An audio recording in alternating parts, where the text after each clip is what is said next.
Check it. Check it. Check it out. Check it out.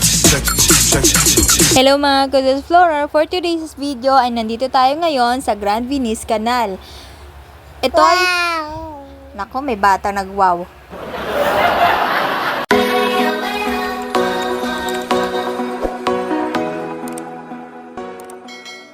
At dahil nakikiwaw ang batang ito, for today's video ay siya muna ang ating bida. At itago na nga muna natin sa pangalang Yana itong ating bida. Mukhang hindi nga mapakali ang ating bida dahil mukhang may tinataguan o may gustong puntahan. Nagtataka nga ang ating bida kung paano siya napadpad sa lugar na ito. Kaya naman panay ikot at mamasid ang ginawa ng ating bida. Hindi nga maunawaan ang sayang nararamdaman nitong ating bida dahil nakita niya ang kanyang mga munting kaibigan. At yan nga, sa sobrang kaligayahan ay umikot-ikot at sumasayaw pa. Nagtataka itong ating bida, bakit to nakakulong ang kanyang mga munting kaibigan? Yan naman ay tumakbo na lamang siya at tulusot na lamang doon sa pader na glass.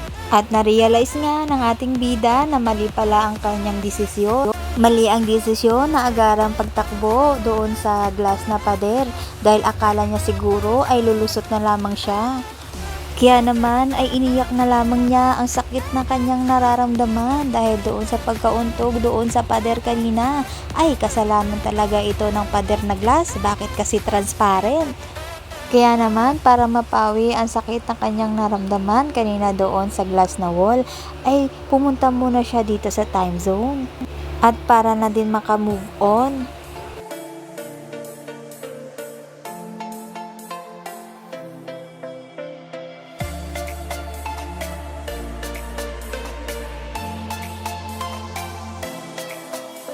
Habang pinagmamasdan nga ng ating bida ang kanyang kapaligiran, ay mayroon siyang nakita at bigla na lamang itong tinakbo. Ngunit sa hindi na naman inaasahang pangyayari, ay nabangga ang ating bida. Dahil sa liit ng ating bida ay hindi kaagad siya nakita ng malaking tao.